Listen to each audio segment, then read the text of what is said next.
اعوذ باللہ من الشیطان الرجیم، بسم اللہ الرحمن الرحیم۔ السلام علیکم، میں ہوں Muhammad Idris Awan, advocate from Abbottabad. آج جس حوالے سے بات کرنی ہے وہ ہے یونائٹڈ نیشن کا قیام اور یونائٹڈ نیشن کی قیام کی 75ویں سالگرہ۔ ابھی چند روز قبل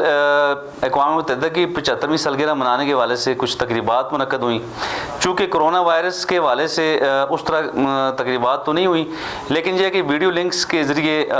تمام لیڈرز نے خطاب کیا، جس میں پاکستان سے ہمارے شاہ محمود قریشی صاحب بھی تھے، انہوں نے بھی اس پہ بات چیت کی۔ تو اقوام متحدہ کا جو قیام کا مقصد تھا وہ تھا دنیا میں امن لانا، وہ تمام تنازعات حل کرنا جن کی وجہ سے دنیا میں لڑائیاں ہو رہی ہیں، دنیا میں جنگیں ہو رہی تھیں۔ اور یہ 1945 میں جب دوسری جنگ عظیم کا خاتمہ ہوا، ناگاساکی اور ہیروشیما جاپان کے جو سٹیز ہیں ان پہ جب ایٹم بم گرائے گئے تھے، اس کے بعد جو کروڑوں انسان جو لقمہ اجل بن گئے تھے، تو اس کے نتیجے میں دنیا نے سوچا کہ کوئی ایسا فورم ہونا چاہیے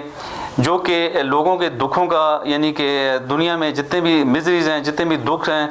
جو بھی لڑائیاں ہیں جس کی وجہ سے تنازعات ہو رہے ہیں، انہیں ختم کیا جا سکے، یا ان کا کوئی ایسا جامع حل پیش ہونا چاہیے کہ جس کی وجہ سے لوگ آپس میں مفاہمت سے رہیں اور اپنے تنازعات کو یعنی کہ ایک ٹیبل پہ بیٹھ کے ایک مذاکرات کے ذریعے حل کریں۔ اس حوالے سے یونائٹڈ نیشن کا قیام عمل میں لایا گیا تھا، جو کہ بہت ہی خوش آئند بات تھی، اور یقیناً ابھی تک اقوام متحدہ کا جو وجود قائم و دائم ہے، یہ ایک بہت بڑی کامیابی کی ضمانت ہے کہ ابھی تک یونائٹڈ نیشن مسلسل اپنا کام جاری رکھے ہوئے ہیں۔ لیکن کچھ اس میں کچھ خامیاں بھی تھیں، کچھ خوبیاں بھی تھیں، اور خوبیاں تو یہ ہیں کہ اس فورم نے کافی زیادہ قراردادیں پیش ہوئی وہاں پہ اور پاس کی گئیں، جن قراردادوں کا مقصد تھا کہ دنیا میں امن لایا جائے، دنیا کے دکھ کم کیے جائیں، جتنے بھی مسائل تھے ان پہ بڑھ چڑھ کر بحثیں ہوئیں، اور تمام لیڈرز نے اپنے اپنے موقف سے آگاہ کیا دنیا کو، اور اس پہ قراردادیں منظور ہو کے اس پہ کام بھی شروع کیا گیا۔ لیکن اس حد تک کامیابی ہمیں میرے خیال میں نظر نہیں آ رہی کہ جس طرح اس کا قیام عمل میں لایا گیا تھا، جو مقاصد تھے اس میں آپ اگر دیکھیں کشمیر ایشو کی بات کریں یا فلسطین ایشو کی بات کریں، تو جتنی عمر اقوام متحدہ کی اسمبلی کی ہو گئی ہے، یعنی کہ آج 75ویں سالگرہ منائی جا رہی ہے،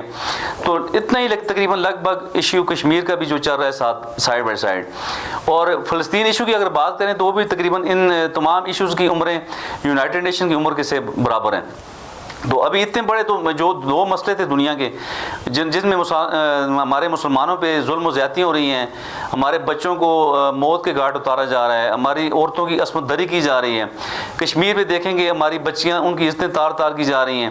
تو آج تقریباً 1.5 سال ہونے کو ہے، یعنی کہ 1 سال سے اوپر ہو گیا ہے کہ ہمارے کشمیری بھائی ہمارے جو کرفیو کا شکار ہیں، وہاں پہ مکمل کرفیو لگا ہوا ہے، تمام لوگ اپنے گھروں میں مقید ہو کر رہ گئے ہیں۔ تو اس حوالے سے اس طرح کی کامیابی میں سمجھتا ہوں کہ یونائٹڈ نیشن نے نہیں دکھائی کہ اس ایشو کو بھی حل ہونا چاہیے تھا، فلسطین ایشو کو بھی حل ہونا چاہیے تھا۔ اس کے علاوہ ہمارے برما کے مسلمان بھائی، ہمارے برما میں جو بچوں میں مظالم ہو رہے ہیں، جو ہمارے مسلمانوں کو کاٹا جا رہا ہے، تو اس کا کوئی تدارک ہمیں نظر نہیں آیا۔ البتہ مسلمان ہو یا کسی دوسرے مذہب سے کوئی بھی انسان، میں سمجھتا ہوں انسانیت کا رشتہ جو ہے پوری دنیا کا، وہ سب انسان جو ہے ان کا خیال رکھنا ضروری ہے، اور یونائٹڈ نیشن جو ہے تمام انسانوں کے لیے بنائی گئی تھی، اور اس کو میں سمجھتا ہوں ابھی جو وجود قائم و دائم ہے جو یونائٹڈ نیشن کا، یہ بہت بڑی کامیابی ہے، اس کی امداد دیتے ہیں، اور مزید بھی انشاءاللہ امید کرتے ہیں کہ آگے اس فورم کو آگے پھلتا پھولتا دیکھیں گے انشاءاللہ۔ لیکن جو ایشوز ہیں ان پہ بھی بات ہونی چاہیے، ان کے حل کے لیے جدوجہد بھی ہونی چاہیے، نہ کہ صرف قراردادیں جو وہاں میں پیش ہوتی ہیں انہی تک بات ہو۔ تو ہر سال ہمارے یونائٹڈ نیشن میں ہمارے جتنے بھی لیڈرز ہیں وہ خوش لباس ہو کے جاتے ہیں، وہاں پہ تقریریں اچھی کرتے ہیں، باتیں اچھی کرتے ہیں، لیکن میں سمجھتا ہوں کہ مقصد تب پورا ہوگا جب ہم ان باتوں پہ عمل درآمد بھی کریں گے، اور ان قراردادوں پہ عمل درآمد کرتے ہوئے ہم دنیا کے دکھ کم کریں گے۔ ایشو فلسطین کا ہو یا ہمارے کشمیر کا یا برما کا، کوئی بھی ایشو ہے اس کو حل کرنا جو ہے یہ یعنی یونائٹڈ نیشن کی ذمہ داری ہے، اور میری گزارش ہے کہ پوری دنیا سے اور یونائٹڈ نیشن کے جتنے بھی ہمارے لیڈرز ہیں، ہمارے سربراہان ہیں، وہ اس کو بڑھ چڑھ کے ان ایشوز پہ بات کریں اور ان ایشوز کو فوری طور پہ حل کریں۔ سلور جوبلی بنائی گئی، اس طرح اس کے بعد گولڈن جوبلی بنائی گئی، ابھی ڈائمنڈ جوبلی بنائی جا رہی ہے۔ تو صرف جوبلیاں منانے سے ہی ہمارا مقصد پورا نہیں ہوگا،